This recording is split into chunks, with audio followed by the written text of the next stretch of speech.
everybody. Welcome to the Triple B Experience podcast. This is Unscripted 29. I've said it once. I'll say it again. We're more than a podcast. We are an experience. I am Gary D. This is Caleb T. And this is Mr. Triple B. You like how I did that? That was good. What's up, guys? How we doing? Good. I was looking around, and I don't know why. You are a space cadet. I am. Well, sometimes I like to be high in life. Well, I mean, it's. I think you caught Bubba off guard with the quick draw.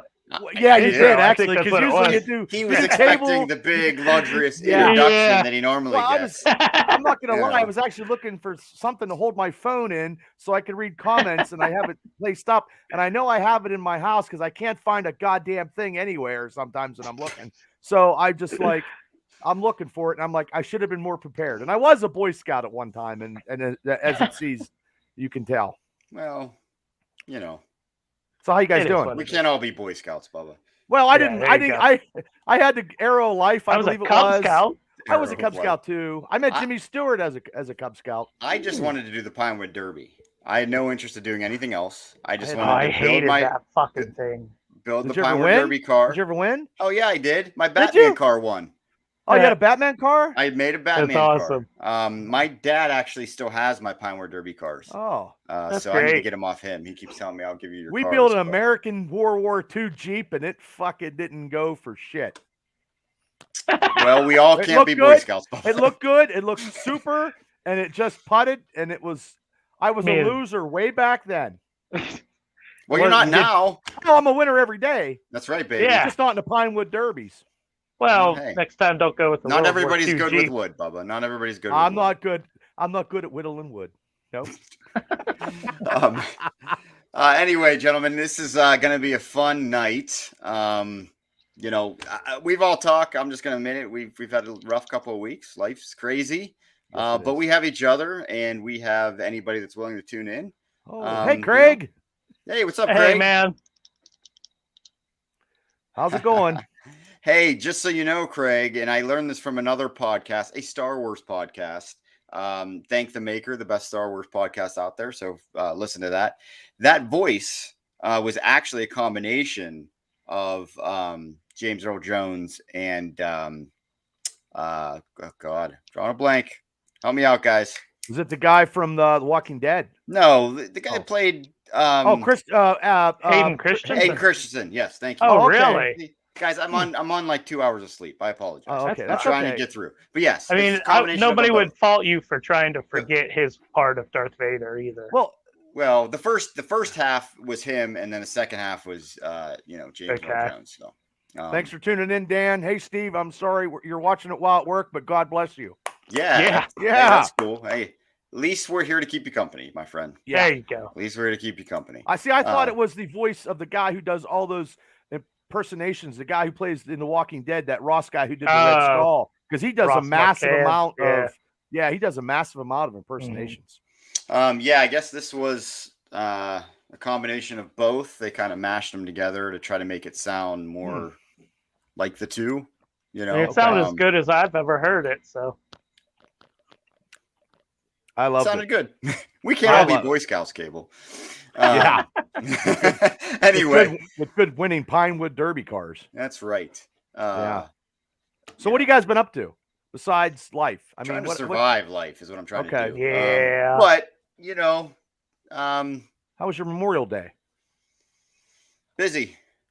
No, but I actually got we got to spend time with some family, my sister, and we got the kids together and swam and had like a water balloon. Did your mom show up? No, Mommy wasn't there. I figured she was like, hey, when you guys talk about me man, knock it off, Gary. Quit talking about me. She would probably love it. She probably loves it, and probably shares it with her friends. We love all the shares. That's true. Yeah, that's true. It's one way to look at it. Mm-hmm. But yeah, what about you guys? It's good. I didn't do a whole lot. My cookout was kind of a shit show, but wow, you had a lot of food. Pulled it together at the end. Well, what made it a shit show? Just wasn't prepared, I guess. I don't know. Slept in too late. You're grilling. What can yeah. You ran out of buns? What? No. I slept in later than I wanted. And then this was the first time I opened a grill for the year, so it was full of wasps. Man. So that's cool. So did you have people waiting for food and you're still sleeping? No. It was just okay. the three of us. Well, No. what time did you get up? 1:30 in the afternoon. You get up. Well, okay, what time did you go to bed? Probably like 6 in the morning. Well, that'll do it. What were you doing? That will do it. Video games, movies. You kids, man. Old. You Yeah. kids. No, that's a lie. I just lied to you. That was the night before. I watched the AEW pay-per-view, but I fell asleep. But I was actually sick, so I slept like through the whole night that night, and then I was wiped out because I got like a whole throat thing going on and everything now. Oh. So that it like drained me. So that was the deal that day. I forgot all about that. Oh, pay-per-view didn't drain you because it was long as hell. It was a little draining, but I loved it. I mean, it was like a celebration of wrestling having a show that long. Let's kind of chat about that briefly because we have other stuff to talk about. But shit to say. Yeah. Well, I didn't do. I tell you real quick what I did because I went down to see my youngest nephew, do a powerlifting competition down in Blairsville Community Center. Yeah, sorry, Bubs. And no, that's okay. That's okay. No, we're just trying. We got so much, but Vinnie Mac. 600 in the deadlift at 17 years old. Oh my god! And he did like 300 pounds on the bench. And I know that Donnie Fulmer always jumps on and stuff like that. But I want to put it out there for anybody that's listening. If anybody could hire Donnie Fulmer as a motivational speaker.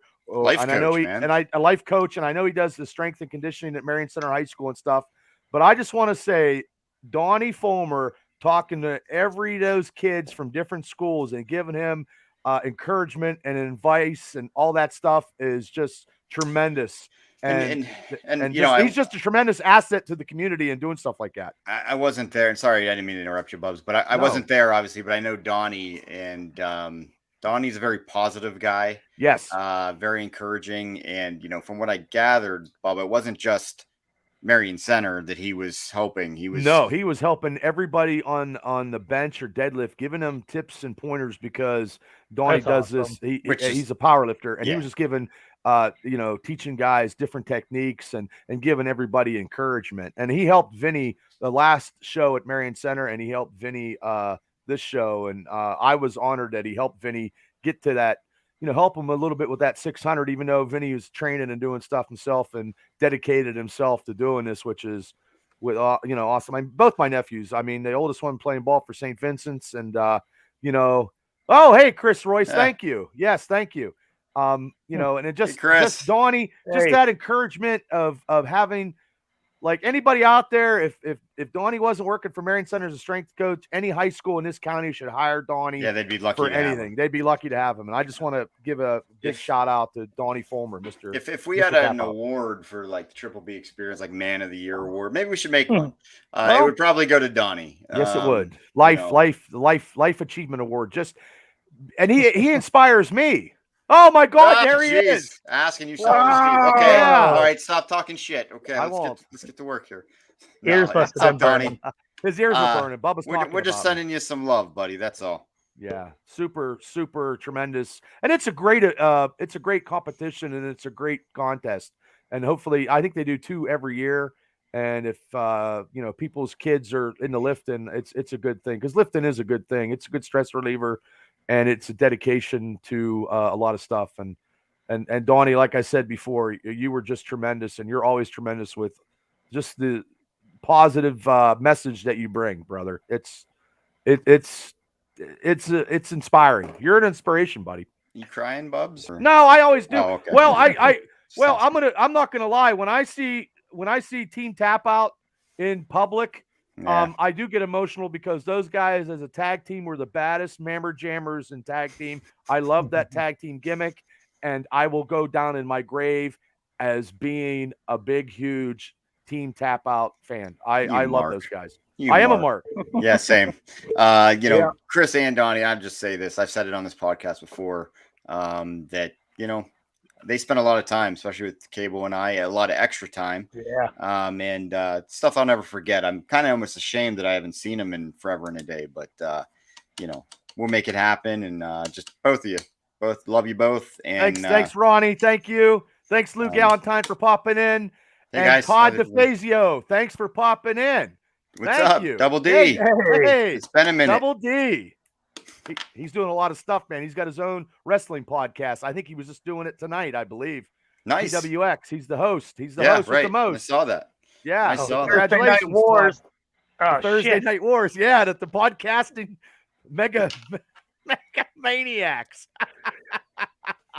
No, I love Todd. Todd was great, man, for us, man. He helped me a lot. So yeah. Wow, this is like inspirational day. Cool. It's all pumped man, up. Why are Papa crying so much? No, I mean, I love everybody that loves me. God bless. I have a lot of love. Peace. We're all Boy Scouts. Yeah. I love you all. No, anyway. I'm a partying crazy bastard. Till I start tearing into some shit here. I'm ready too, brother. Anyway, do you want to talk AEW pay-per-view real quick before we get into why we're here? Let's do that. Yeah. I don't even know. I'd have to look up the card, but if you guys want to go ahead and run through. I was not able to watch it. We actually took, with some friends of ours, took my son to the Wild Things game for Star Wars night. So I was not able to watch it. So that was fun. It was very long. Very, very, very long. Like, what are we talking here? 4 hours? No, we're talking 15 till 1 in the morning. I woke up and we'll get to do who won, but it was 15 till 1. Well, yeah, give me the highlights, guys. Well, the main show kicked off at 8, and like Bubba said, I fell asleep. I started losing it with like 4 matches to go, but they kicked the show off with MJF. You goddamn long. And who apparently didn't show up for a signing or something. So he was bringing the heat. I love this. I love this. Sure was. He no-showed a fan event, and then it got out that there was a flight booked out of Vegas, leaving Vegas that night on his behalf. And I think this is all a work, but that was going to be my question to you both. It doesn't matter. It is so, and I am entertained, and that's what it's all about. And hey, Paul Atlas, thanks for tuning in, brother. Hey, what's up, man? I am so entertained. Like, I am stuck to the TV now with anything MJF. I just love it. I just love. I mean, he got his ass beat Sunday. I hope it's a work. I hope it's a work. For the simple fact is, he's a talent you don't really want to lose. On that and I know he teases shit all the time on social media, and a lot of it is him going to WWE with him posing with the Triple H pose, right? Like, I hope not.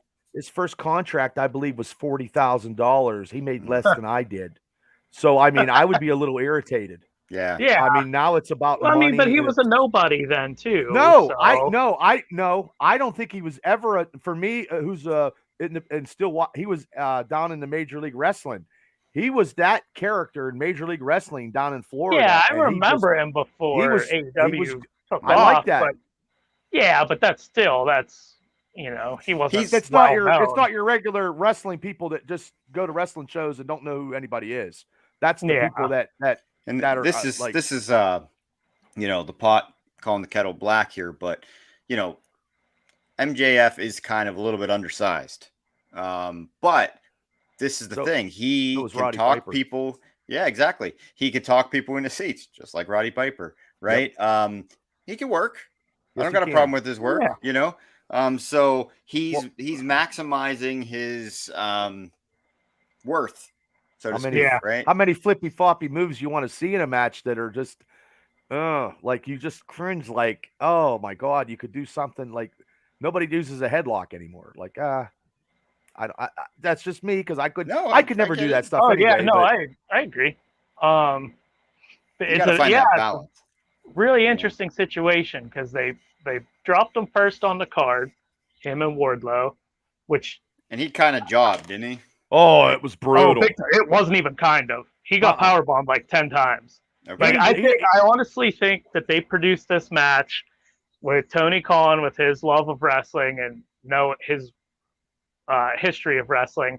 I think he picked out all the different times where you knew somebody was on their way out of a company and put this in the angle. Yes. Right. Yeah. Putting them if it's on a the work, card first. They've done it masterfully. Yeah.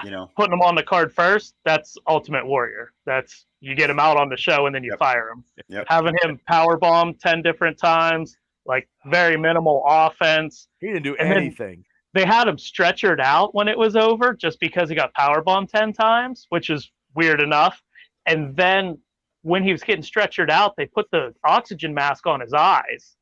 Like, it just seemed like they were trying to humble him or embarrass him. And I don't think they were actually doing that. I think they were trying to portray that they were trying to embarrass him in front of everybody. So where was Sean Spears? Was there like a nowhere stipulation around. he Never wasn't? came out. Okay. Never came out, and that whole faction is all disintegrated anyway.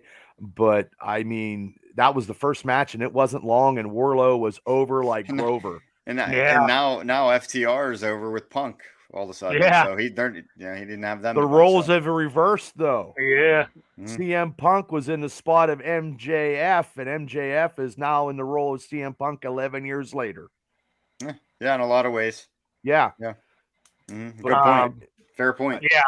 And they had a nice touch of kayfabe at the end because Wardlow won.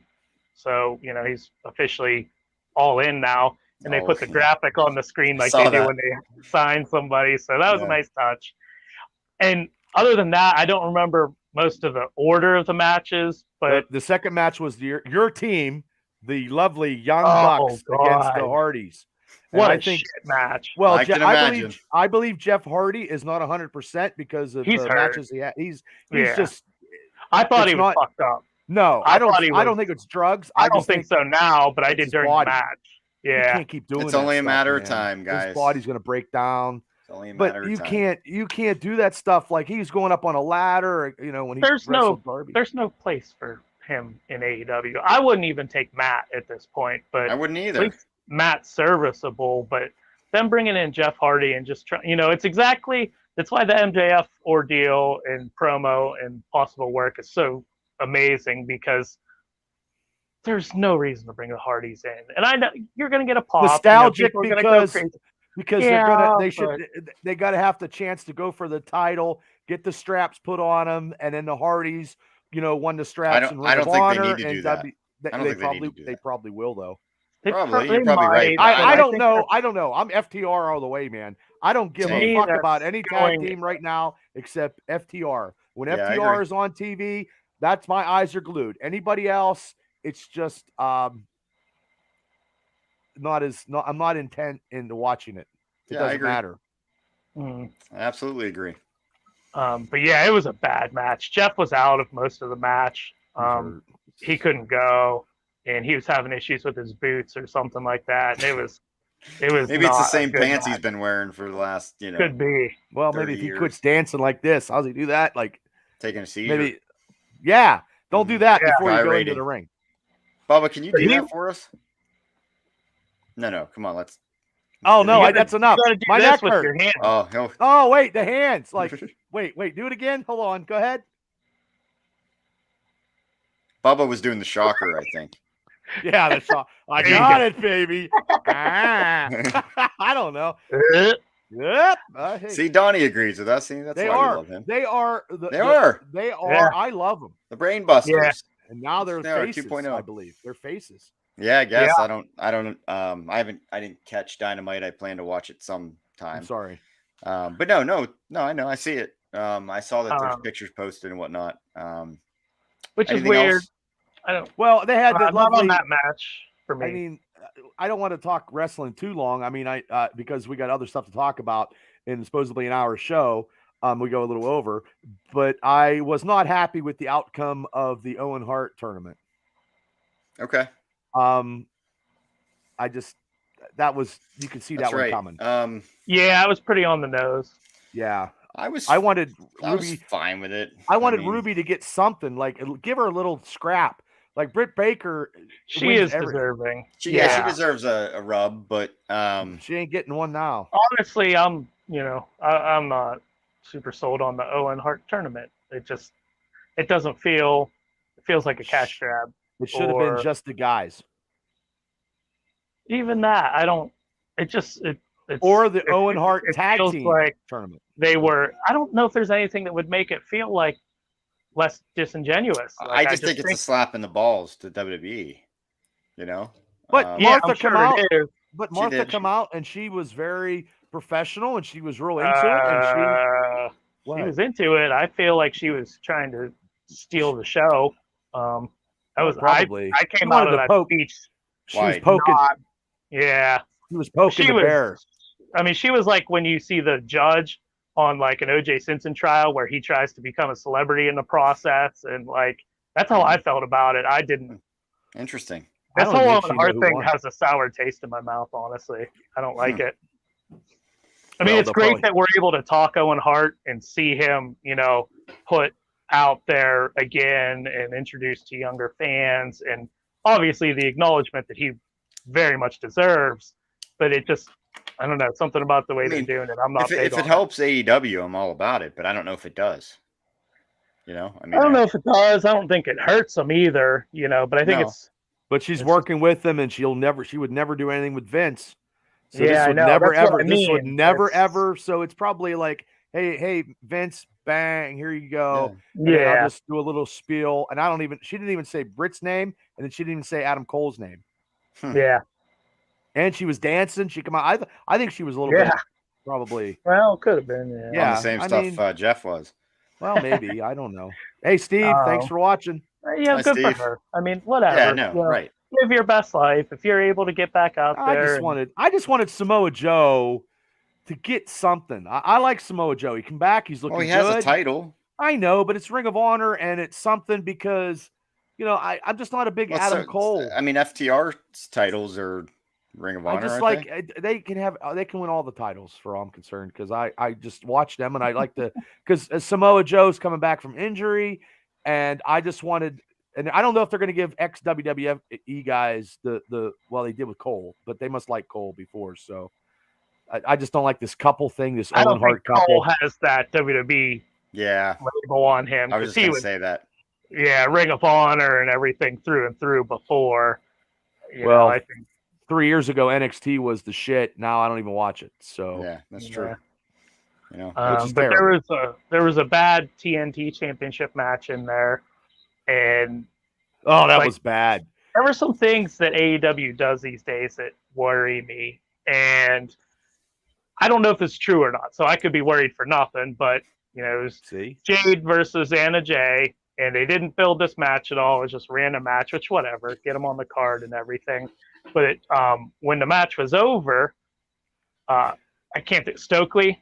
I can't remember what his name was in WWE. Yeah, but he was like a manager in NXT. Yeah. He came out of nowhere for no apparent reason. And then Ember Moon, Athena came out and made her, you know, debut. Hey, from what I understand, nobody in the match knew that they were even coming out.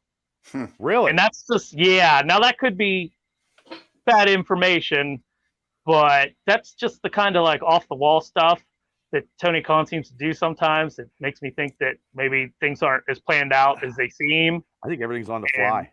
Yeah, it's kind of rash, and that stuff worries me. But whatever. I mean, it's not a bad thing. But I did see a pay-per-view, a couple Warriors of Wrestling out of Chicago. Thunder Rosa defended her title against, I call her Amber Moon, Athena. And I tell you what, that was a really, really good match. No, she can work. Yeah. She was great. Yeah. But I don't think Jade looks phenomenal. She looks great. She is a fucking Greek goddess. Yeah. But she just is rough around the wrestling edges. And then when you put her in there with somebody like Anna Jay that's also green, that's just the recipe for disaster. She's definitely not a type of person I'd want to have a beer with. Just stick with the OnlyFans thing and you'll make more money. But, you know, we can't all be Boy Scouts, right? There you go. You don't want to be a Weeblos. That was the middle between. No, seriously, that was. I remember. Yeah. Circle of life. All right. So what was next? We don't have to go through the whole thing. The House of Black. The House of Black. That was great. That was the match of the night for me. Nice. I like that match too. Not surprised. Yeah, everybody brought it. It was amazing. And then it had the little icing on the top, the cherry on the top for me at the end with Julia Hart finally turning, yeah, and showing up and spitting the mist in Pac's eyes, and I loved it. And all those guys, every single one of those guys can work. Now that Brody King is a bigger guy. Yeah, I mean, he's a little bigger. He does some high risk maneuvers. But me personally, because this is crazy, I always liked the 6-man tag matches back in the old days with Dusty and the Warriors, and stuff like that. I feel that AEW should do that but maybe that's too many titles. But something those 6-man matches, when they're good like that, they're just phenomenal. Yeah. Well, I think a lot of issues that could be remedied with AEW at the moment, that I don't know if I want to call them issues, but they need more time. They got to get more TV time. Yeah, they have too many guys. Right. They only have 3 hours a week. That's right. I mean, TV, but everything else is on the internet. And then when you get to the internet stuff, then you think you're demoted when you get on a dark show. Right. Yeah, right. And that's great for getting these young talent just more work time and get them in front of crowds and stuff. But that's like the Gun Club or even local clubs or local guys, Yeah, exactly. But that's not getting you viewership and getting your guys and girls that you're paying top dollar for TV time. Because I mean, I don't know if it's true, but today a report came out that Thunder Rosa's not happy. I don't know how you could be. Wow. Roster's too damn big. They didn't even mention her match on Dynamite last night. Not once. They didn't, and it was a great match. Yes, but they didn't mention her title, the match, anything from her night. They didn't have it on there. Her TV time is very low compared to other, like Britt Baker. Obviously, Britt's a superstar, but she's not the champ. So you got to work your champs in there somewhere. So there's all these little things happening that hopefully it doesn't, have long-term effects for this company. But maybe Tony's doing too much and he doesn't have the creative. I think Tony's doing too much. And if you watch his post interviews, like the media scrums, dude, the guy's wired. I always said that. I would work for him though. I would love him as a boss. I don't know what he's sniffing back there. I don't know what he's snorting, but geez. Right. But no, I mean, but you see, you got to watch. I would have a beer with him. But when he hugs somebody, I know. I think he has a little bit of very personal relationship. Yes, I mean he hugs people and he doesn't let go, and he closes his eyes when he hugs. Like Martha, he wasn't letting go. Like he is so deeply moved, emotionally invested, and he's so like Vince ain't doing. He's that. a mark. Like, Vince is get out of here. Yeah, but every once in a while, and maybe more so than before, I feel like he's a mark for himself sometimes and what he perceives he's doing. Well, he run the Jacksonville Jaguars team. I wouldn't be a mark doing for that. A lot for the wrestling world. I mean, imagine where we'd be if AEW wasn't a thing right now. So we wouldn't be talking. We'd be shitting on we'd be upset on WWE doing whatever, and that's all we would have, and that's it. So I mean, he's given every fan, he's given all the smart marks everything they talk about. He gives it to them. He doesn't even let people wait for the main course. He's already throwing it out there. Here you go. That was a stacked card. Yeah. The Anarchy in the Arena was awesome. It was crazy. Yeah, it was all over the place. But Eddie Kingston, I know he doesn't have the body and stuff that he should have or whatever, but his promos are very good. His psychology and body language and stuff, he's fucking great.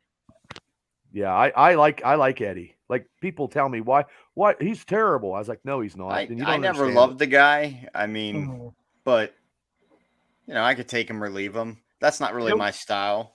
But I get it. I get why he's there. But it's his intensity and how he loves, because I mean he could have been a coach at NXT and he didn't want to do that. So he's going to be there at AEW because they gave him more opportunities than he ever got in his entire life. Yeah, so I think he's one of the best promos going today. I mean, right? Not the best, but one. I think he's. Yeah. I think he's in the top. I think overall, he's probably at a 98 or 99% of his promos are kick ass the whole way across the board. Because you believe what he's saying. Like he's not trying to sell you something that doesn't feel right for him. So you know he's got his personality and character, and you know Tony lets him do his thing. But what other match was there? There was a bunch. Ethan Page and that's another 6-man with Sammy Guevara kissing his fiance all over the place, and they're tweening that. I don't know. Sky's a good wrestler. Paige Van Zant is still training and she's still green. And but she was over. Yes, she was, because she looks good, and she's that might be because what she's got going on her OnlyFans page. But hey, more power to her. They all do. Every single one of them. Well, I was going to start his here. They're not showing what she's showing on her OnlyFans. I mean, what's she showing? Everything. Woo. Like most of them are putting just Instagram level content up, and she's showing everything. Oh, so she's gonna win the people over that way. But I mean, she got a pop when she came out. They were happy to see her, and the internet wrestling community fucking hates Tay Conti now. So you know that helps Paige get over more. Well, that he's just going to be a cocky. They're going to be a cocky couple, and I think they should just turn them heel. Yep, just don't play games. Just if you're the Spanish God, you think you're better than everybody. Right. And then you have this hot fiance who you just left your other fiance for. You know what I mean? Right there is heat already, because you left. Absolutely. You left your that you did an in-ring proposal for. And you kicked her to the curb like yesterday's newspaper. Yeah. Right there's heat. Yeah. And then the Punk Page, I think, for me, how was that match? Worthy thing. I fell asleep. It was solid. Yeah. I went back and watched it the next day. I saw it the next day, and it didn't blow me away. I mean, they didn't, reinvent the wheel wrestling wise or anything like that, but it was very solid, and it told a decent story. But I wasn't real happy with the finish. I was going to ask, what was the finish? Well, the finish was the ref got incapacitated, and Hangman was teasing using the belt to cheat. Didn't do it. He did it. He held on to it forever. I mean, it felt like an eternity. He was teasing using this belt, and you knew he wasn't going to do it. So then he chucks the belt down, and he goes for the slingshot lariat. And they worked a knee injury into the match earlier, and when he did the slingshot, his knee gave out, and Punk caught him in the go to sleep. Right, that was the rest of the match. Right? Yeah, because I saw it the next day because I fell asleep because I missed the 3-way tag match with the Jungle Express. Like I thought the title I missed that. I missed the Anarchy in the Arena. I missed the. No, I like the Anarchy in the Arena. I was still awake, and it was just blood and for guts. A little bit of it. Moxley's wife is going to kick his ass for just bleeding everywhere and everywhere. Yeah, like he bleeds like if he cuts himself shaving, he's like gusting blood, and. He was like that last night in Dynamite. Yeah. And, I mean, it was just too long for me. Like, I'm like, oh my God. It was like almost I had to go to work, but I was like, it's almost 1 o'clock in the morning. I'm like, Jesus. And I fell asleep, crazy. And then I'm like, God damn. But it was solid. But I didn't think that was their WrestleMania. Yeah. That's how I figured. It was their WrestleMania, so I understand. Yeah. I didn't think they were going to put the belt on Punk, though. I didn't either. We discussed that last week. We did, and I still think the same thing. I think it's to bring some viewers in. Yeah, I don't know. They got 1 million buy rates from what I said. What Tony said good. when someone asked him about CM Punk because Eric Bischoff and Punkers doing stuff on, and Eric Bischoff went off on a podcast, and Tony just went off. And I tell you what, I wish I had a boss like that screaming like, you say something about this guy, I'll pop a beep beep. I mean, I was like, man, he's saying the F word. Well, you probably do have that, but you're just not in your favor. It's for everybody else. Well, you got to rise above it, man. That's right. Float. Because we can't all be Boy Scouts, Bubba. Nope. You got to be a renegade and a Highlander sometime because there only could be one. There can only be one. Only be one. Anyway. That was our that was our and then let's quickly before we go to the stuff we love, and we love wrestling, the MJF promo from last night was the bomb. I just want to say that. I thought it was good. I don't think it was the best thing I ever heard, but I thought it was good. I loved it. I hope it's a work. You know what I mean? I hope it's, I mean, a his little bit of a delivery shoot aspect to it, but it's entertainment. It's entertaining. And I waited to do my Steeler podcast last night to watch that. And then I watched the Punk and FTR match. So that came right after that Punk match. And I waited, and then I did my stuff because I wanted then to he watch was all that. revved up, I'm sure. I was. I didn't catch it, but he got some motivation. Well, I had motivation already when Stephon Tuitt retired, so I was already motivated. So you were happy about that or not happy? No, I'm not happy about that. Okay, well, that's a big void. Yes, it is. It's huge. Yeah, I missed they saved some money. Shit. Save some money. Yeah, well, that run defense is now still probably 31. Yep. Okay. Fuck it. But anyway, let's talk about what we're here to talk about, and that's Stranger Things 4. You guys all caught up? No, I got 2 more. You are. You're kidding, right? Who's me? You already see it all? I was being a smartass. Shit! I ain't here to talk about Stranger Things 4. Oh, I love Stranger Things. I got 2 more to go.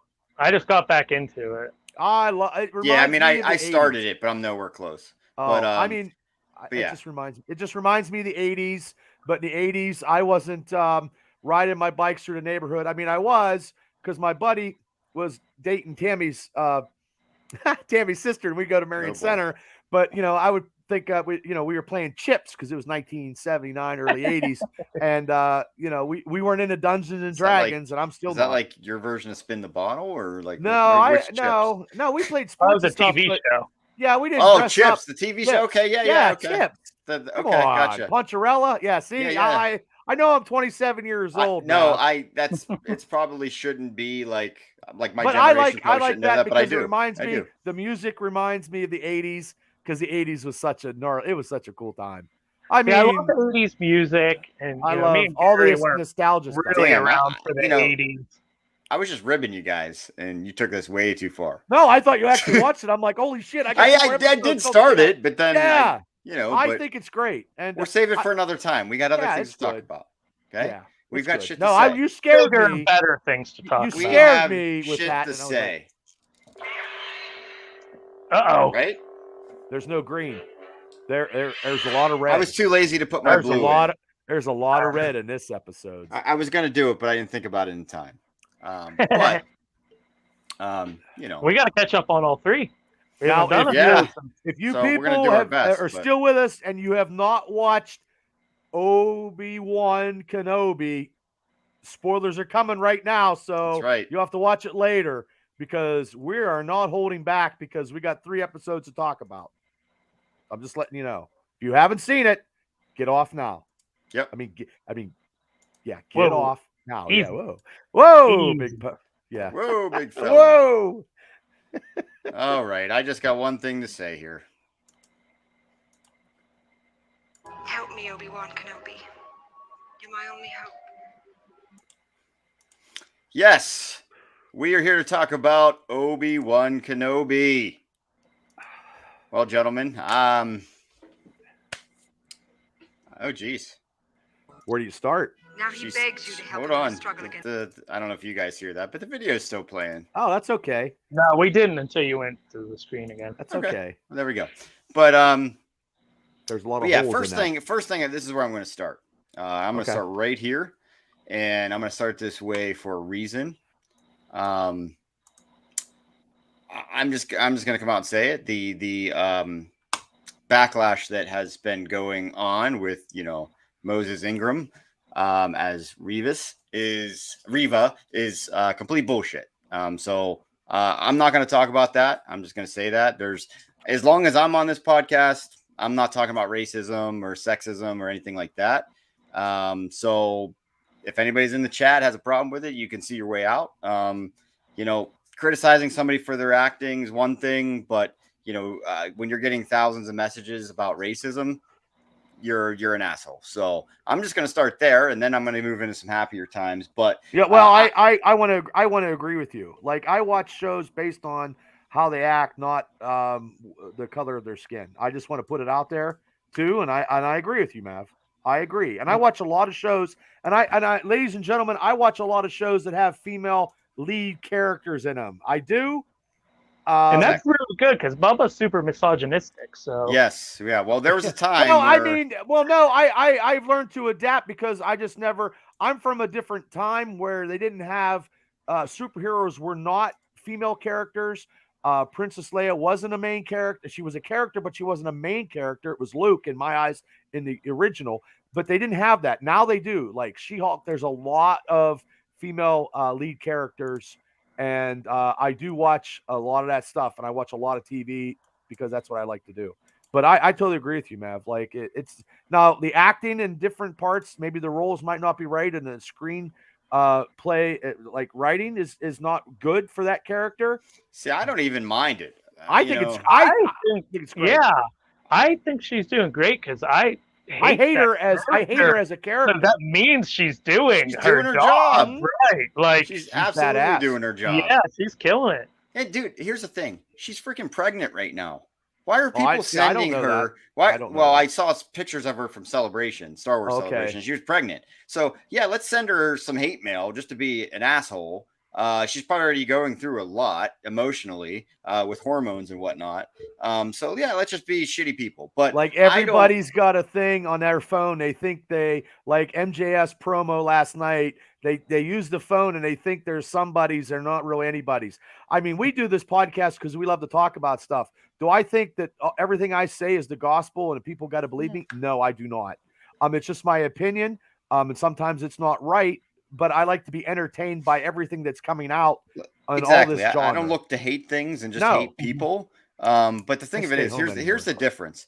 We have a platform where we do that. Like I said, it'll never be, it's not going to be racism or anything like that involved on this. Okay. So, but when you have a platform and if you want to talk about her acting as if we had an issue with her acting and we wanted to bring it up, that's a platform you could do that. I'm not going to deliberately send her mail telling her how shitty of a job she did. That's crazy. There's a little bit of a difference there. And they're doing that. And they probably can't even spell because their grammar into Twitter probably is probably messed up. And I know my grammar sucks. But who spends time writing stuff to all these actors and actresses and all these people? Like if you don't like it, you know what you do? You turn a channel. Right. Don't watch it. Dude, she's not. I don't have an issue with her acting. Right, I've seen far worse acting in the Star Wars franchises than her. Yeah. Jar Jar Binks was one. That. Even Boba Fett in the Book of Boba Fett. Yeah, I know you guys aren't the only guy. I must be one of the only few that just love that series. A lot of people. I love it too, but it's mediocre. Like it's lukewarm. His acting's not the best. I know, but I just feel. It's nostalgic, and I just love all Star Wars. We had a conversation about it. I still respect your opinion. Yeah, I respect your opinion. Sure. Absolutely. My opinion, but think of it, this is a platform where we can debate things and talk about things, but I'm not going to send somebody directly mail telling them they're I would love to have the actress on right now. We'd interview her on a Triple Experience. I'd interview anybody that's been in a Star Wars movie. God bless them. I mean, we got a Star Wars writer. Yes, we did. Yeah, we did. Yes, we did. And you need to go back in the archives and watch it. Hey, what's up, Shane? But anyway, I just wanted to state that point. Cut an old lady's hand off. Yes, she How did. badass is that? Badass. Right. And I'm going to get into a point that I'm going to make, but I'm telling you, there's something here. She's going to be bigger than, well, she's not this character that she is not in comic book or any type of animation. I understand. She's a new character. Mm-hmm. But in this series alone, she's gonna. She's yes. But I just think that her and Vader are gonna go like this. Yes, when she's gonna be Vader's right hand woman as of right now. But when she fails, she's gonna, there's no.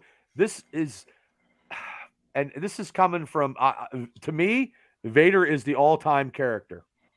In any type of anything that I've ever watched in my entire life, Vader is the number one villain of all time. I don't give a shit about Hannibal Lecter. I could give a fuck less about pork and beans. I can't believe, and we're getting into this if we ever get to it, but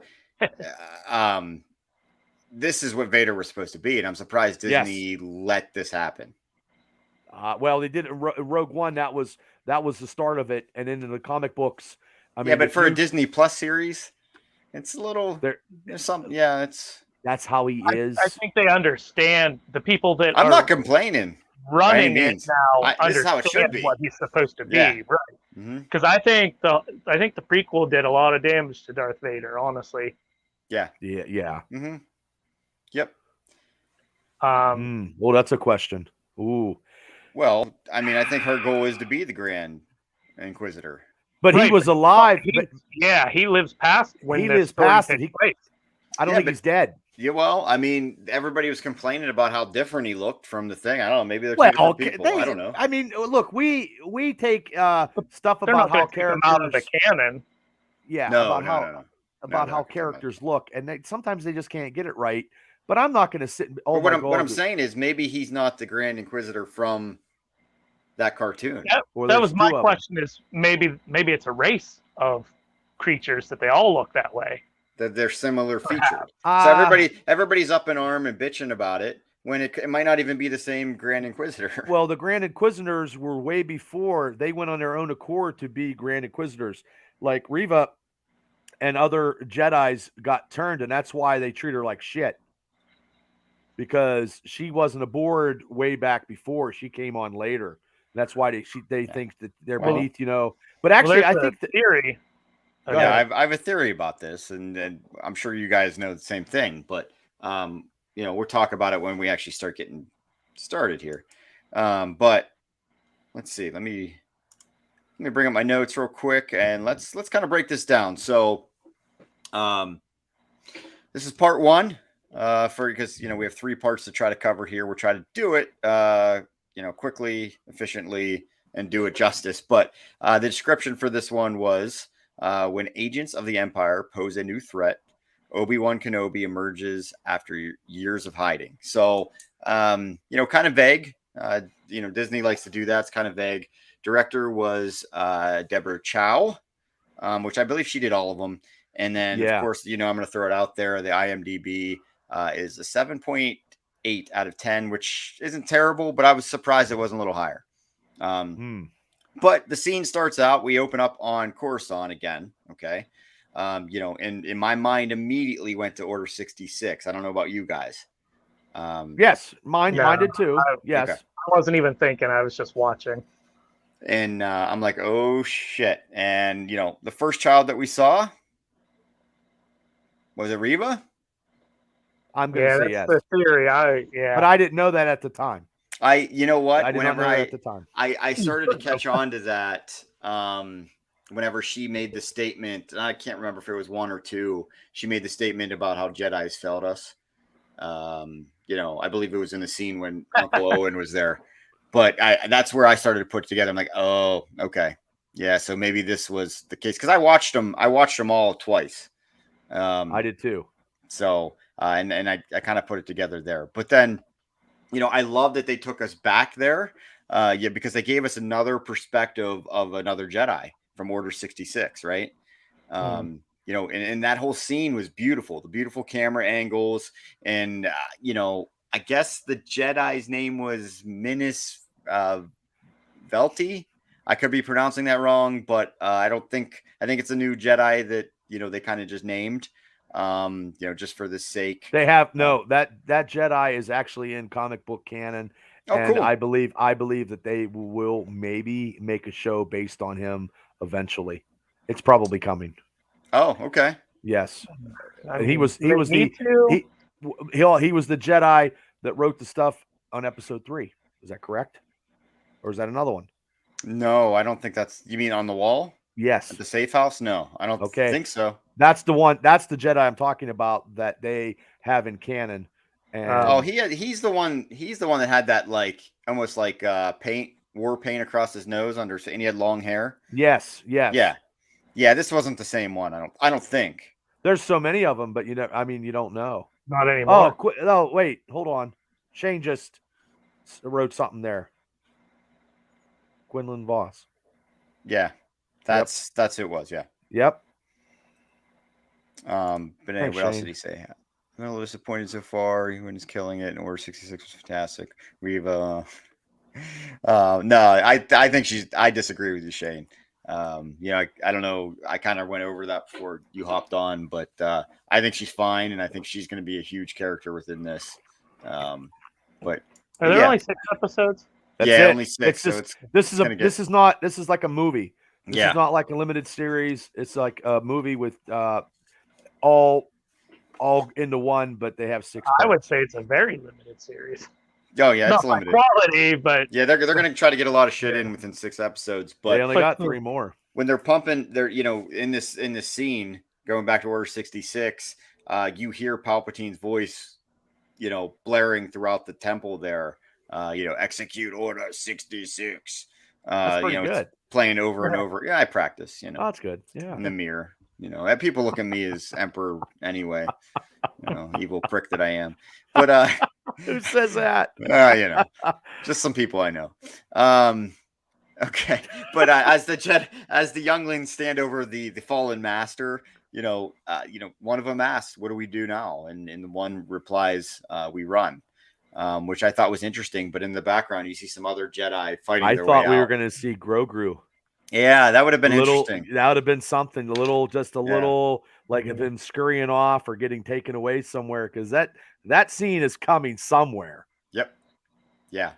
I mean, we're eventually going to find it out.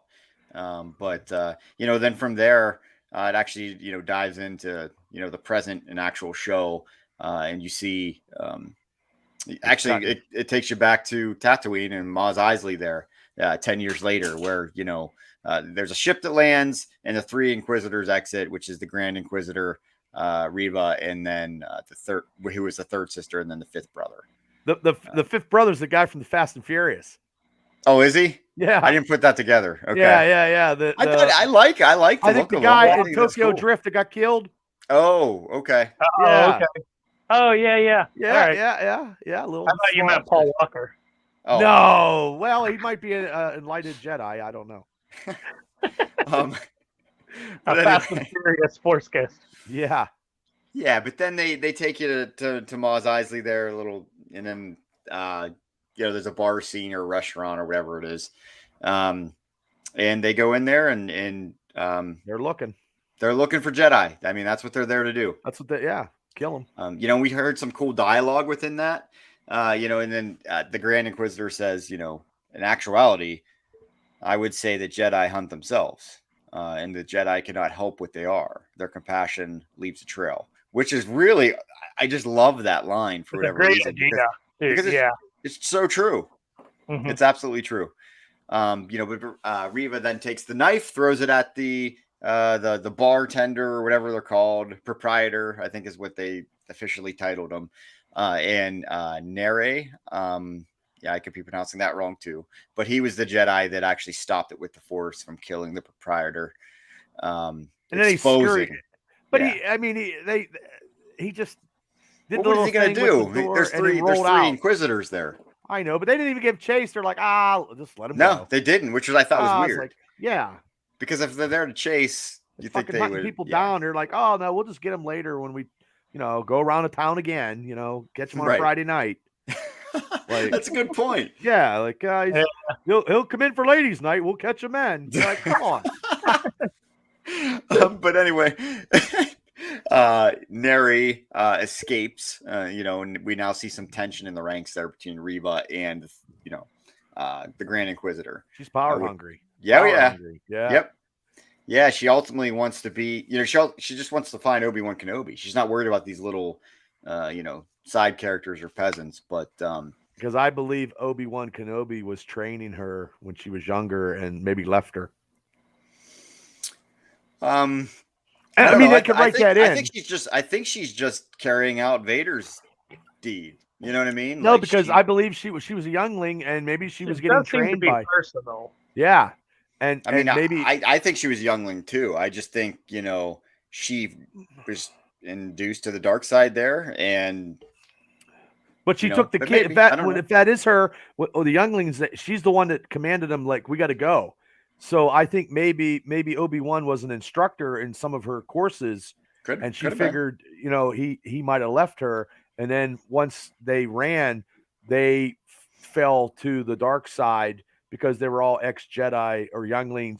Younglings were turned to the Inquisitors anyway. That's how they did it, because Count Dooku was trying to do that with stuff on the animated series.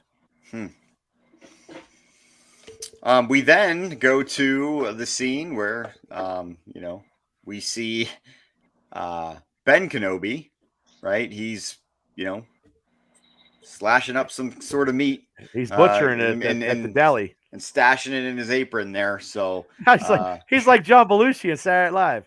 Yeah, which ultimately he takes. Burger, cheeseburger, fries. When he cut that, he's a samurai. Yeah, I'll show you. No, it's great. But you see how he's stealing meat every time. Yeah, every time he's cutting it up, wrapping it in some kind of paperish stuff, putting it in his apron, and ultimately he's feeding his EB or whatever they call it, but some sort of camel that he rides around on. So he's not even eating it himself. So like beef jerky. That's right. Yeah. Hey, his boss is a prick, man. His boss is a prick. Really? What do they get? Like a cube or something? They work all day for a fucking piece of salty cube. Like 8 hours of that crap. Oh, that's terrible. Tatooine for you. Yeah. But anyway, it was leading us to assume that Obi-Wan is now a butcher and has a real job. Yeah. So that's that. Working 9 to 5. Yeah. Working like he's miserable. Living like in the a rest cave. Living in a cave. Like, I mean, he has sensory, he has drones, coming up out of the, sand to make sure. I might be completely okay with living in a cave and hanging out with Jawas. Well, he just comes strolling in, selling stuff. Yeah, well, that's the next scene. Kenobi gets a visit from a Jawa. Do that again for us, bub. There we go. Yeah. I don't basically know. Was that you in the episode? I might have been. I was ripping off his conductor. I'd have bitch slapped that son of a bitch. You're selling me stuff that's actually mine? Yeah. Get the hell out of my apartment. Exactly. That's kind of what went on here. Yeah. He actually, first he delivered him the T-16 Skyhopper toy that Ben wanted to deliver to Luke, which actually that T-16 Skyhopper was the one that Luke played with in A New Hope. Yes. So I know it gets smashed by Uncle Owen here later on, but somehow it gets put back together. Yeah, I guess. But yeah, and then the Jawa tried to sell him his own parts. That's what I mean. Like, it's my stuff. Why are you trying to sell my stuff to me? I already own it. And then he didn't clean it for him. And he was cool, calm, and collected. He just said, "Hey, can you at least do it as a courtesy?" Yeah. Of course, the Jawa said it would be extra. Just like that. Yeah.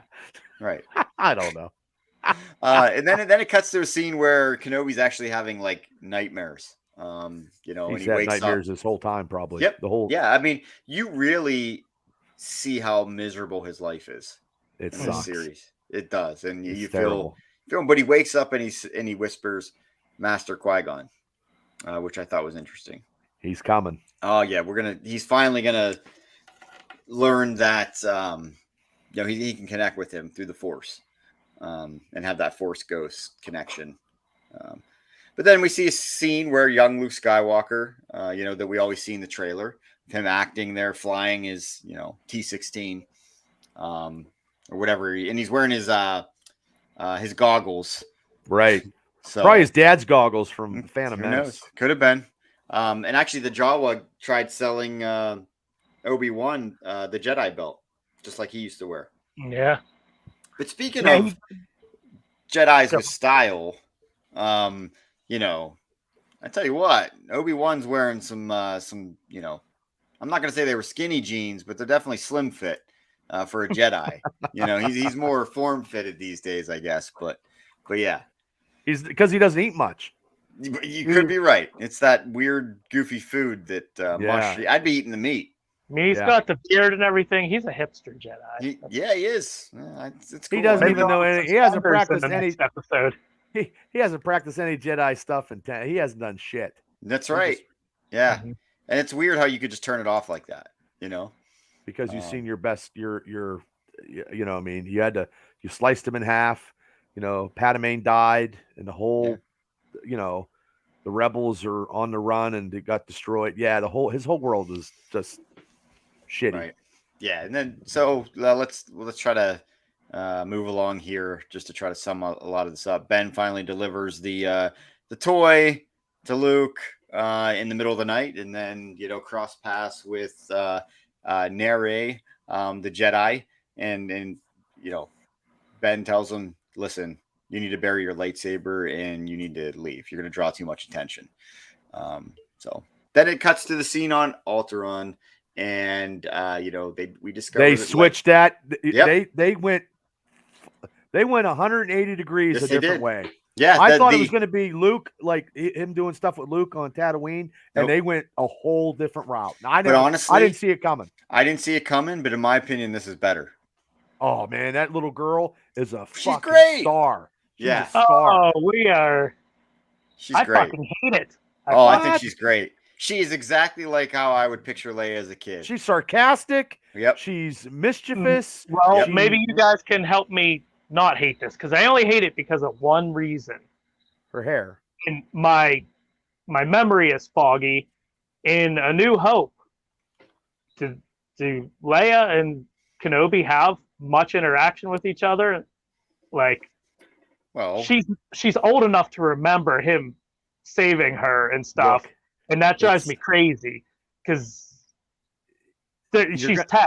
She would remember all of this. A Jedi mind trick's going to erase this situation because if that happens, then okay. I'm just guessing. I'm just guessing because nobody wants to learn where Obi-Wan is after this mission. He's going to go back into hiding. But he also has a situation with Black Carsantian. He does in the comic book where he gives him a scar. But I don't think we're going to see that. We need to see that, but we won't. Well, but I think she's great. I think she's great. That's my whole thing. The actress is great. I don't know how old she is, but she seems pretty young. So for her acting chops, she seems younger than 10. She seems younger than 10. Yeah, she's probably like 6, maybe 7. I don't know about ages, but I think what you're saying, Cable, there's a discrepancy in the Star Wars myth because in the New Hope, she said that, and then they had this situation where she has Ben saved me when I was a little kid. That didn't. Yeah, that's a little bit of something's going to be fried. It seems like it's just for me, help me, Obi-Wan Kenobi. You're my only hope.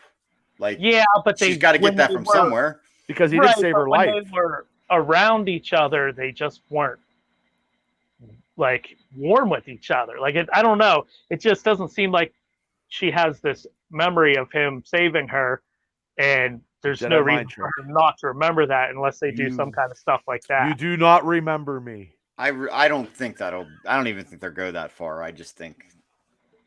And I don't know. I'm usually not that way. Like I don't try to find reasons to bitch and look for plot holes. But for me, and it's just a casual Star Wars fan, that sticks out like a sore thumb to me. I can't get over it. He's going to go back into deeper hiding. Like after this, he's done. Right. He's done. You won't see him ever. When New Hope happens. Yep. So he's going to erase everything. But I would have expected a warmer interaction between him and her in A New Hope, which, retrospectively, you can't change things. But they never would have thought that any type of Star this. Right. So I think they wrote themselves into a corner with this series, having him and her go through this adventure together. It doesn't line up for me, but that's. I agree, and I agree with you on that. But I just think you won't remember. And I think that's coming. I don't know, as crazy as it sounds. Maybe. Hey, Kim Duke, thanks for tuning in.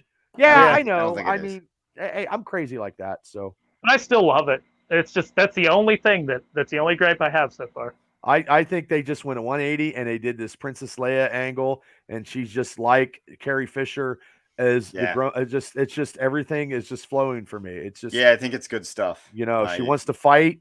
She's going to be the youngest senator. I mean, all that stuff is flowing. Her mom and dad can't handle her. Jimmy Smits is like, oh my God, I wish I was on Sons of Anarchy because this little girl's driving me crazy. He was in Sons of Anarchy and LA Law, but his age is starting to, he's got to be. But it's great they got him back. Like that's kudos to Disney Plus with what they're doing, connecting, MCU, Star Wars, bringing all these people. So anyway, back to it, Gary. So they cut to a scene now where Uncle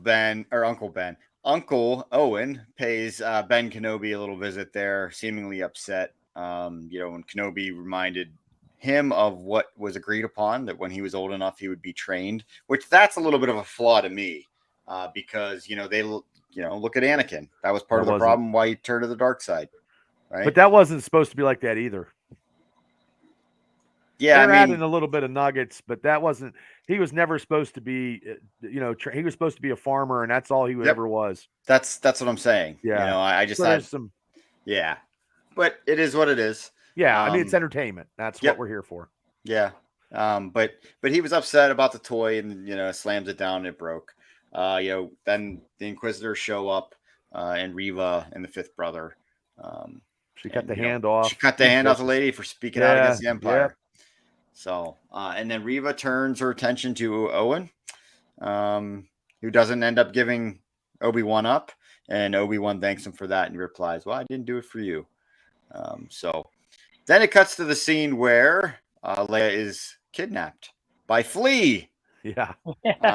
So that's, I didn't know that was Flea. I didn't know that. I didn't know that he was in the series. I don't know. I know apparently it came out, it was leaked ahead of time, but I'm not on social media all the time. I am, but I didn't know. So when I saw him, I was like, "Hey, damn, that's awesome!" But he was an actor at one time. He was in Back to the Future. Oh, was he? Yeah, he was in Back to the Future. He was also in the chase with Charlie Sheen when they were in a Bronco chasing Sheen. I didn't know that. They flipped over, and I've seen him in something too. I can't think of what it is now. He was Douglas J. Needles in Back to the Future. Douglas J. Needles definitely looked a lot younger. Yeah, well, yeah. Do. The kidnapper of Leia was Flea. I wonder how that came about. That's kind of cool. So yeah, a lot of people getting cameos. You can, but also too, they're getting action figures out of this too, man. Yeah, God bless America. Yeah, that's true. I mean, Bill Burr's action figure is like legendary. I love Bill Burr. Yeah, he was good. Yes. But then the Organas, send the hologram. Kenobi refuses at first, says he's not what he used to be. It's been 10 years. So after that, Kenobi goes back to work at his daily routine, being a butcher. Getting a piece of meat. But this time he walks out and Nere was hanging. So he finds him hanging. The Inquisitors got to another one. So he ran the first time, but they finally caught up. But you can see they didn't put it around. Disney didn't put it around his neck. No, they didn't. So obviously, I think they were trying to say he was killed and then just hung up there for everybody. Yeah, but still, it wasn't as graphic as it could have been.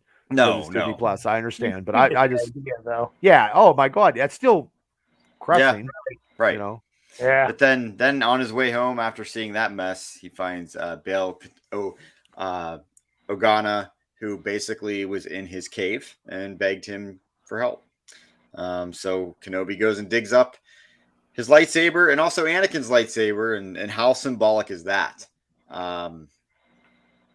Basically digging it out of the sand. And how in the fuck can you find it? Because there's no goddamn stickers, there's no lights. It's the middle of the goddamn desert. Apparently, that's a thing. Digging.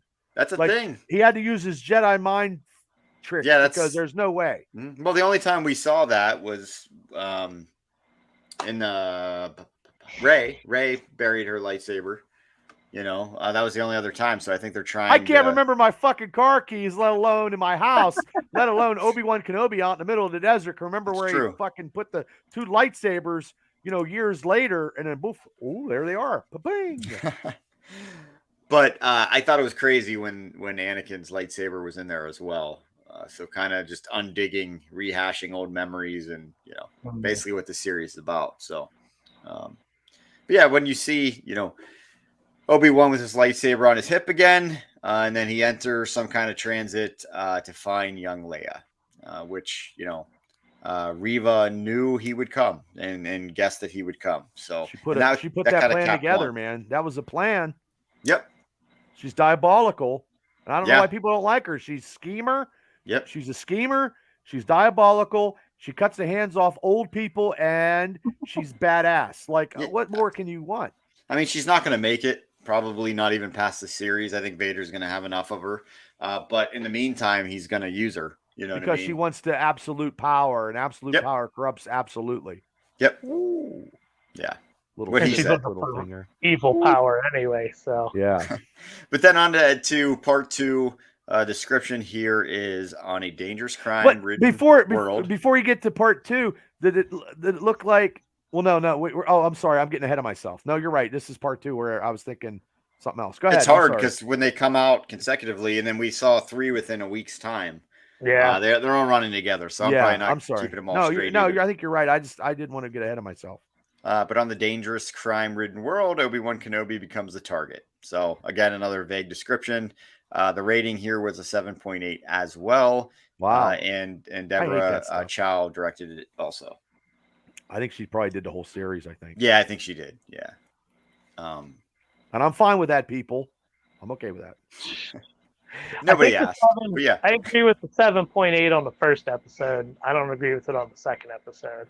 You think higher or lower? Higher. Okay. Yeah. But this episode begins, and we see Obi-Wan Kenobi arrive to a new planet on Star Wars universe. Was I'm probably not going to pronounce this right. Dayu. I don't know.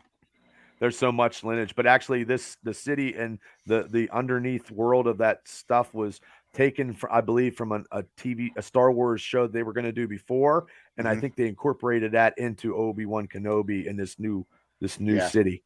I think you're right. That's what I heard. And then right off the bat, you see Tamara Morrison as a hobo. Basically, I thought it was Rex. Yeah. Man. I'm like, it's fucking Rex. Yeah, same. Yeah. But basically, he's a clone veteran is what his title is. But he's homeless, and of course, Obi-Wan donates. But then Obi-Wan quickly moves through the city, searching for Leia, and then he runs into this young boy who takes him to another Jedi. Right.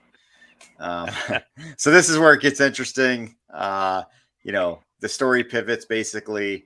And I'm not going to pronounce this one either. Haja Estri, played by Kamel. So I love that dude. I think that dude was shocked. So funny. Yeah, he is. I was shocked. And it was if you're going to write him in, that's the perfect kind of character to write him in as. I'm a great Jedi. But you're right. But I think the character might have been a little much, but it's cool. I liked it. But he's still a character. He's still like he's conning those people out of money. Yep. Yeah, and that's what we've been getting at with Star Wars a lot in these shows, like characters that don't feel Star Warsy. But I think that's just because they're expanding the scope. And like what you're going to get into next with this episode, there's a few scenes that I couldn't believe we saw in Star Wars. Just the setting, and not that it's a bad thing, but I'll just say it, then you can get. It was Breaking Bad inside Star Wars. With the spice. Yeah, Walter White, man, was played by Obi-Wan Kenobi. It didn't even look like Star Wars. He had the whole, a suit on and a mask and everything, and I loved it. I thought it was great. Jesse Pinkman was coming out. Hey, bitch! His daughter was the one selling him the spice. Yep. Oh, that's his daughter. Yeah. Yeah. Which is hilarious. But yeah, spice is a big drug. Basically, it was a fake Jedi, and Obi-Wan exposes him essentially, and kind of leverages that for help. So yeah. But how could he? I mean, later on, I'll go ahead when we get to that. Then I got to. No, go ahead. Well, even though he was a fake Jedi getting money, because and when Obi went to him, he's like, I'm looking for his little $500, and he's trying to scheme money and stuff. But then he did another reverse 80, and he helped out. He knew who Obi-Wan was. Yeah. Because nobody said their names or nothing. He knew who he was. Right. So even though he's trying to scheme money off of people, he's a rebel, but he's trying to make some money on his side. Yep. Maybe coming face to face with Obi-Wan reminded him of where his morals should be also. That could be. It's a good point. Yeah. That's a good point. But yeah, so where does it take us from here? Did they put it out like it was John Wick? So in this episode, we got Breaking Bad and John Wick, and everybody, all the bounty hunters see a picture of him. It's John Wick. It's John Wick 3. Oh, it's time. And then they were getting hunted. So after that, there's a little bit of fighting scenes, which you notice that Obi-Wan does not use his lightsaber. He's using his fist and a blaster, which is kind of interesting through a lot of these. Eventually, he makes his way to find Leia, and they knew he would come. So let's see, where are we going next here? I'm trying to look up the show notes here. I had my own jotted down, but that's where I stopped. So I'm looking through. Is that when they did the John Wick 3? As soon as he rescued and they went to go find, Leia was gone and Flea was all, drunk and high with spice. Well, I think before the John Wick 3 was where he actually snuck into the lab, I guess if that's what you want to call it. Yeah. And he was looking for her, but he was, incognito mode sneaking around there. So he finds her. Great franchises in less than 3 minutes. Hey, you got to get inspiration from somewhere. Oh yeah. Right? Well, Breaking Bad is one of the most well-written shows ever in TV history. And that's my opinion. So, but his fighting techniques, like, you never seen Obi-Wan doing chokeholds and punching and all he has to do is do like this. He don't even do he doesn't do any doesn't do any of that or leave me alone. Intentional nothing. Because he spent so much time away from being a Jedi. I don't know if you'd want to call it rusty or if that's not the way he operates at the moment. He's still Ben Kenobi at this point, right? He hasn't. I don't think he really goes back until he uses the Force to stop Leia from falling. At least that's seemed to turn it on. It took her falling to have him use the Force because he barely saved her life because it wasn't coming around. And then Reva could see him getting shot at from the tops of the buildings, and she is kicking ass over there, like she's jumping over buildings like she's fucking Spider-Man. Yeah, there was a couple parts that I thought were overdone and cheesy with her doing flips where you didn't have to do a flip. Like she did this backflip when she was running forward. They did that to be smart. Right. Yeah. Like just jump. Just, especially if you're trying to chase somebody down, jump in. And it's just because it didn't look great. Yes, it didn't look smooth. So, yeah. But, that was, I liked when she was stopped and she was just trying to take in the city. And then, like you said, she eventually saw blaster bolts and everything. And that looked good as cinematography. That looked great cinematography. It looks like a movie budget. Yeah. It looks fantastic. Yeah. Okay, and there's a lot of interaction with Ben and Leia here. He buys her a new outfit to kind of try to hide her. They're jumping from the rooftops, like you guys just mentioned. Maybe we're on the same wavelength there, Shane. Oh, I'm sorry. I'll put it back up. Oh no, it's all good. Shane's using some Jedi mind tricks. Yeah. Cable and Shane. We're on the same Jedi wavelength. Just a bunch of haters because we said that Star Wars is the greatest franchise. That's all. Oh, I believe that. No, I'll take that. You guys can be wrong. That's not going to make me mad. Anyway, this episode essentially ends up they're basically at a spaceport, right?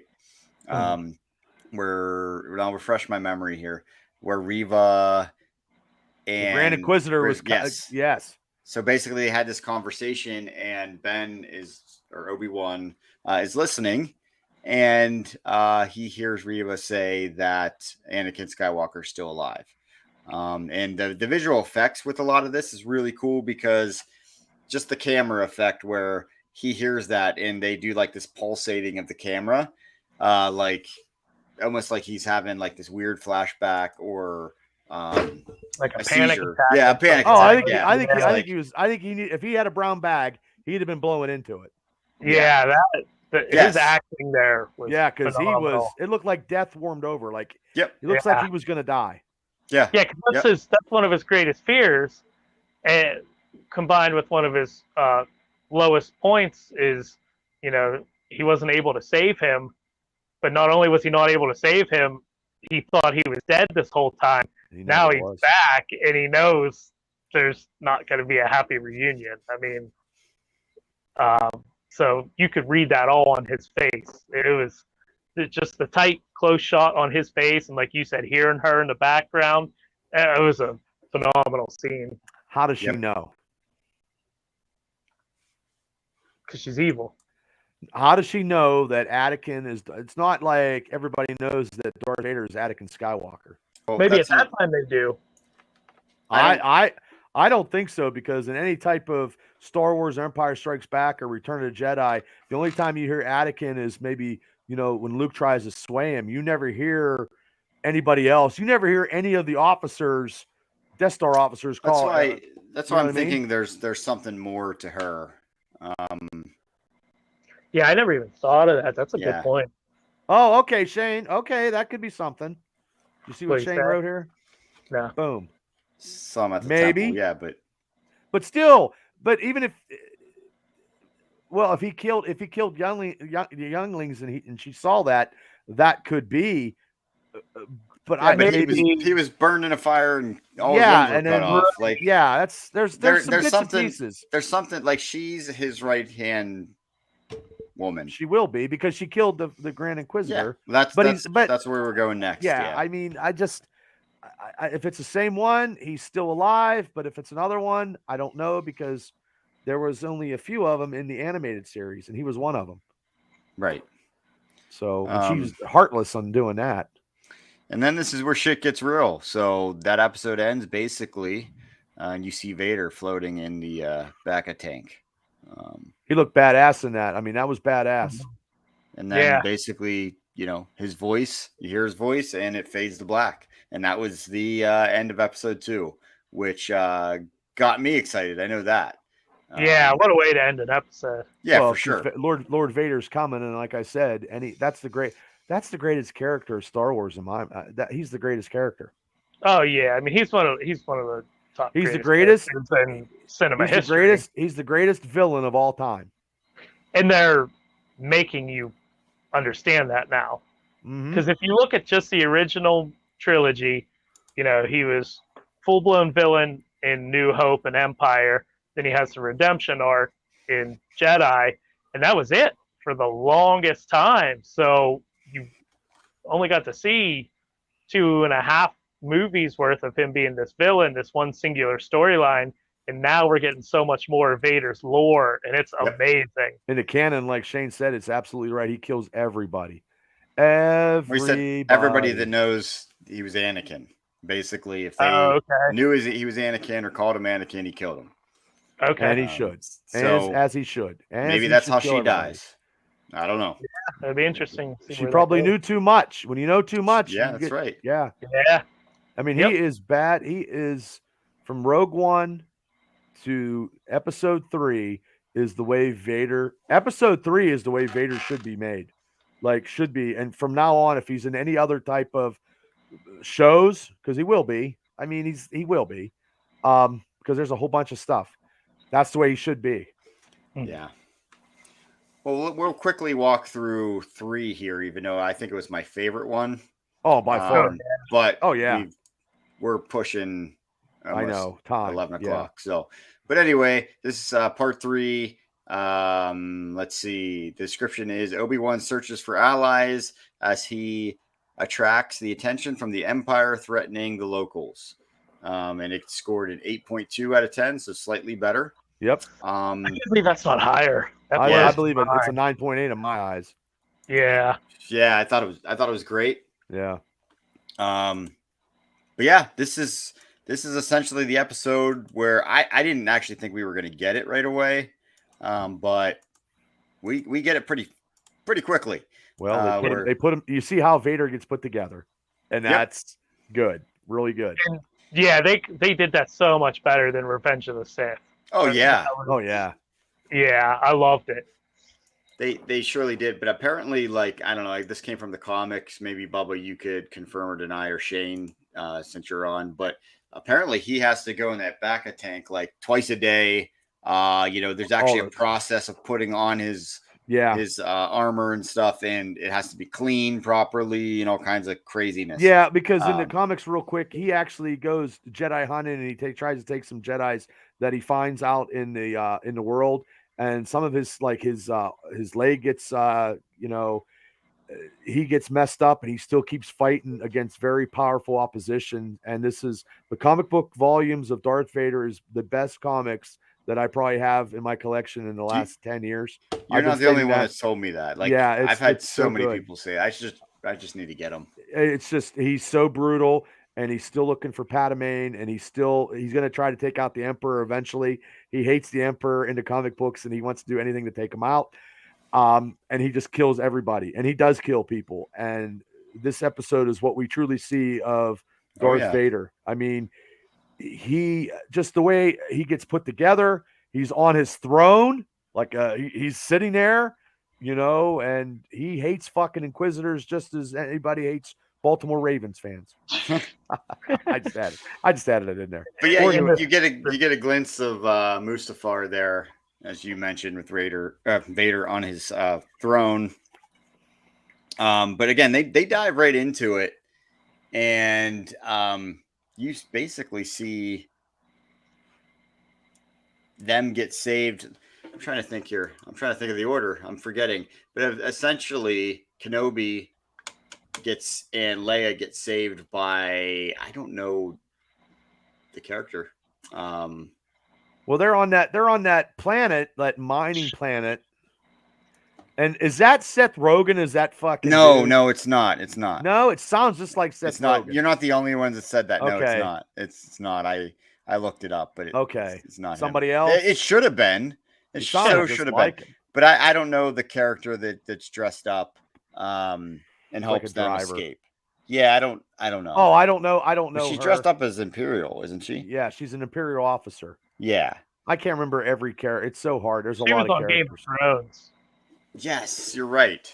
Yes, I knew I recognized her from somewhere. The serpent. Well,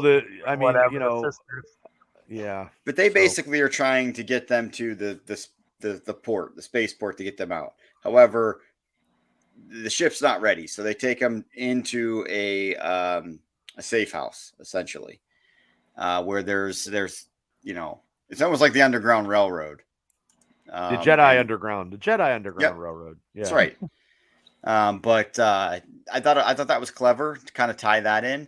But during this time where it really picks up, and you see Vader, he's coming. He knows, and he knows Obi's. He can sense. He can sense him. He can sense him in the village. I still don't think at this time he realizes that Luke and Leia are a thing. I think he just wants his revenge on Kenobi, and he wants to make him pay because he blames Kenobi for everything.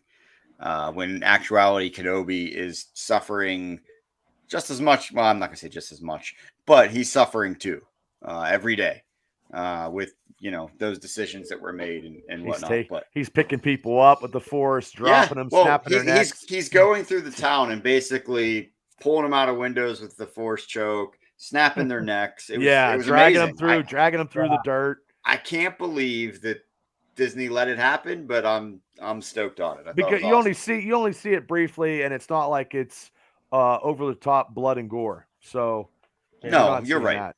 You're right. But then let's face it, gentlemen.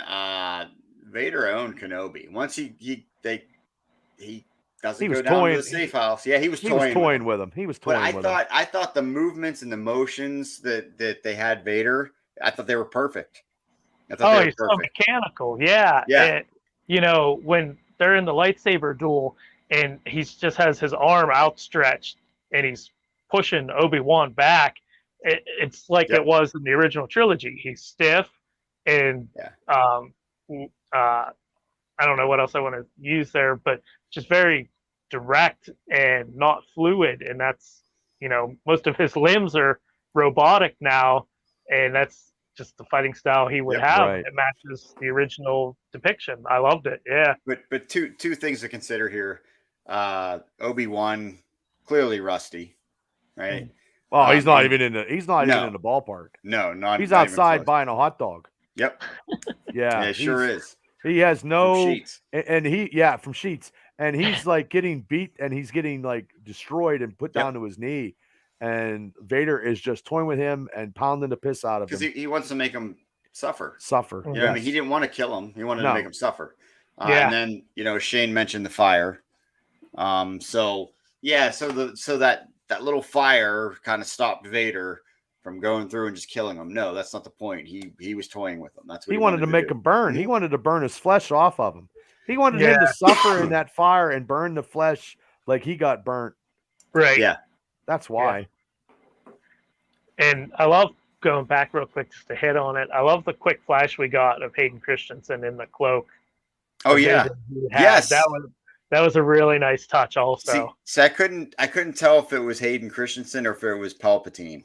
I thought they were trying to first, and then I saw it was But that was a nice touch. Yeah. Well, we forgot real quick when the stormtroopers came and that fence sliced that stormtrooper in half. Oh right. That was way worse than anything we saw. And we're missing the important dialogue in there too between Obi-Wan and Leia, where she said, "You knew my mother, didn't you?" And then she asked, "Are you my actual father?" Right? And he goes, I wish I could say I was, But there's but he didn't say he knew her father. But important dialogue there. I thought that really caused a connection between the two, and I don't know. I thought it was pretty brilliant the way they did it. Well, she listens to him now because he saved her from falling. Because she wasn't listening to him before. She's bullheaded, very strong-willed. Well, that's how Leia was. I agree. It's a great. Whoever this little girl is good. Yeah. Cable's like, yeah. No, I mean I agree. That's he doesn't. What else? Like, wait, hold on. This Shane, that right there. I was looking at screen. Yeah, I mean, I definitely think that wouldn't have stopped him, but I just didn't question it a whole lot. I just went with it because I was so happy with what we got. But the girl who was the dressed up as the Imperial officer actually made the fire more. It was more intense. But then the loader droid came and pulled him out. Right. Because Vader, even though he's robotic, he can still melt. Like high intensity heat's still his parts are gonna still melt. He wanted him to suffer like he did in fire. Right. That's essentially what it was. But the second, I think second fire was more higher, and there's no way, even unless Vader can use his force and then go through it. But he figured because she was shooting from the top. She had the high point. She had the high ground, and she was shooting. Yeah, I didn't think about the fire being more intense and stuff. And he's probably even in that suit. I'm sure fire hurts. Yes, when he's around. That too. Well, maybe. Yeah, honestly, yeah. But yeah, I at first I thought that too. I was like, well, surely that second fire isn't going to stop him from getting to them. But that makes a lot of sense to me now. He probably has fear of fire, and it probably hurts through the suit. Yeah, once you get burned up, you just don't want to catch fire all the time, I guess. Yeah, right. You know what I mean? Been there, don't want to do that again. But and then Leia runs through that tunnel. Yes. And that was a good tunnel, but I didn't know what she was running to. That's the end of the episode. There is where she runs through it. Because Reva kills the pilot, and Well, you hear the voice, and you automatically know. Yeah, she's screwed. Yeah. So I mean, it's a different direction because she captured Leia. So I don't know how. I mean, Obi-Wan's in a load of shit. Yeah. Yeah. Well, that's where he, his suit is blaster proof and fireproof. See, there you go. Okay. Well, maybe it's mental. Yeah, maybe. Yeah, I don't know. But I mean, sometimes in a comic book, I mean, his robotic parts get destroyed. So I have a feeling Obi-Wan's not going to be Obi-Wan until he can either reach Yoda or Obi-Wan through the Force sense, Force sense. And that's whenever you see the quote that was written on in the safe house that you would never find your way until you close your eyes. And you notice he's been trying to reach Qui-Gon a couple of times now, and his eyes are open. So I think once he catches on to that, I think we'll see the Obi-Wan there's going to be him and Vader one more time. The last epic duel. Yeah, that could not be the big duel. That could not have been the big duel that Kathleen Kennedy was talking about. No, and there's no Darth Maul in this, which I'm highly upset. And there's no Black Krrsantan. I think Darth Maul should just get his own series. Well, Obi-Wan and Darth Maul go out, and Obi-Wan kills him out in the desert. Right. But I think Darth Maul should get a live-action series that shows how he was brought back after Episode 1 and everything. I think that would be a good show. That would be interesting. It's in the animation in Clone Wars. But I want live action, Bob. I want live action. I'm sorry. The action figure extraordinaire does not want to watch the cartoons, okay? Well, the cartoons sometimes, animation, it's cheaper that way. They're doing a whole bunch of stuff I wonder what Uncle Owen would think about cable. He has a thing against toys. He does. Wiping off all your figures off your shelf. Yeah. He can go shove it. That's Uncle Owen hanging around doing nothing, killing Great Gatsby, son of a bitch. That actor that played him was in the Great Gatsby. Got it.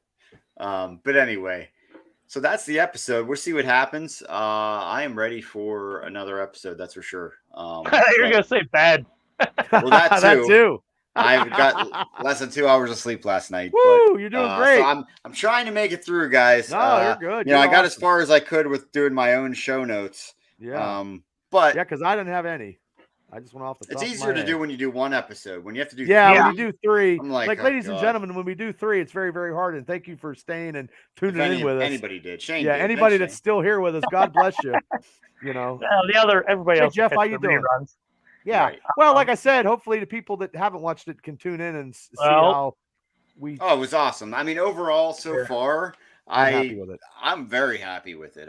There's little minor things, but I think it's awesome. The more Star Wars, the better for me. Yeah, me too. More episodes too. I'm just not happy with 6. They're telling good stories like this. Yes. Book of Boba Fett for me personally, I wasn't super thrilled about it, but overall, what they've done with Star Wars on Disney Plus, oh my god! Well, it's a big thing now. It's huge. Oh, now, sure. When we come back in 2 weeks, we have a tall task ahead of us at that point, also, because for the first time, we're going to have 2 shows playing at the same time. Because Miss Marvel premieres next week. Yeah. So we have Miss Marvel and Obi-Wan Kenobi on the same day. There's a lot of stuff. There is a lot of stuff, man. Yeah. But that's why it's unscripted. We just go from the top of our heads down to the bottom of our feet and we kick stuff out. That's all. I mean, it's like that when I don't go the whole way down to the bottom of my feet. But I don't know. Almost. I don't know. I would, but my feet are asleep right now. Papa just goes to the windows to the walls. Yeah, and everything in between. There's a lot of stuff. There's such a lot of stuff. There is such a lot of stuff with MCU, Star Wars. It's just it's too much. Yeah, it's too much to be alive. I wouldn't say too much. I'd just say what it's fun to be alive. Well, yeah, this is the best time to be. Yeah, I mean, I never thought this was going to be as a kid. I mean, I thought I had the 70s, and that's what I watched. But yeah, it's a lot, and I'm trying to watch as much as I can so we can do these unscripted or any type of stuff we do on the show. So, I mean, it keeps me out of trouble. Just remind me when Miss Marvel comes out, because next Wednesday. Is it? They're doing Wednesdays as well. And Disney Plus, June 22nd, Doctor Strange is premiering. Wow. So, okay. Yeah, 20 days away. I'll just save it and just watch it at home because Jurassic Park comes out. It's just I don't have enough time. Yeah. So excited for that one. Yeah, I like Jurassic Park. Same here. Yeah, that'll be fun. Yeah, I mean, so hey, ladies and gentlemen, thanks for tuning in. Oh, season 3 of The Boys is out today. Jesus Christ, I don't have enough time. It is. Oh my God, thanks. Yeah, it came out today. July. So you have, there's Stranger Things Yeah. The boys. You got Yep. Kenobi. We're gonna have Miss Marvel, which is there's a lot. We're not gonna talk about them all. Sorry. No, well, we talked briefly about some stuff we like, and if we like it, we put it out there. But I wish this was a job because I could sit at home and eat There's popcorn. a limited. Yeah, there you go. There's a limited series that just kicked off 2 nights ago about the Sex Pistols on Hulu. So. Oh, nice. Yeah, I was watching the one. Is that? I think 6. But it's directed by Danny Boyle, which he's a big time director. Did they release them all? No, just the first one. Yeah. I was watching the thing on Hulu about the girl who's the billboard, the blonde busty chick, and I got 1 episode, and that's all I got. What's the Sex Pistol show called, Cable? Pistols. Okay. Yeah. Yes, Shane, you do keep us straight. Thanks. Especially, I'm freaking tired today. I was gonna watch a documentary on the guy who did the Girls Gone Wild. That's out too. Something on. Well, no, because he's in jail. About. Yeah, he's in jail. Yeah. Yeah, that dumb bastard doing what he did. He's an idiot. But yeah, they have those documentaries because they're doing the same thing with Pamela and Tommy. Yeah. In the documentaries. Yeah, I do want to watch. I love Pam Anderson. I don't care. Yeah. Anyway, on that note. I am on vacation next week, actually starting tomorrow. These 2 gentlemen have some fun this weekend. I'm sad I can't join you, but you will represent well as always. Oh yeah. I'm excited to hear the experience that you guys have. So you're actually going to do an Unscripted next week. Whenever cable's available, right? and I'm not either mowing grass or doing something. I mean, we'll definitely get something out there. Okay. And well, if not, no pressure. But no. I think it would be cool to hear your experience from the con. Well, actually, ladies and gentlemen, you can hear the interview of the promoter John from Three Rivers Con. We have it on our YouTube channel, and you can listen to it on Spotify also. And you can get in there and listen to the archives. More hits, more likes, more shares, more views is what we're all talking about because we're just trying to do stuff we love. You know, it would get us some really good views. Bob at the con. Eating Bob's pizza because we didn't talk about Bob's. There we go. You got it in. Yeah, I did get it in. Yes, go to Bob's Pizza, get a Wapaho and 7 slices. Take some Bob's, and then we got to get footage you wreck and shop with a lightsaber. Oh, maybe we should eat Bob's this weekend. One of you 2 have to enter the lightsaber duel since I will be not there. No, I need to do that. Bubba, you would be such a Darth Vader dueler. Yeah, I'd be like real robotic. You know, I'm very robotic. You ever see me dance? Yeah, I have. I know it's not robotic. I didn't think it was bad. It's smooth as butter. Smooth as butter. Yes, it is. Smooth as butter. That's right. But yeah, well, have a good vacation, Mav. Thanks. Yeah, I will try. Have fun. I will try. Should be fun. But it was great talking about this stuff. Well, maybe hopefully. Sleep. Well, sleep. Yeah, there you go. You know, drink some orange juice with some vodka. There you go.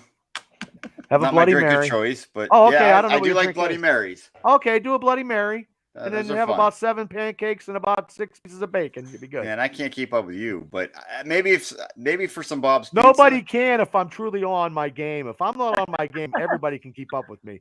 But if I am on my game, God bless anybody that's in my way when the storm is brewing.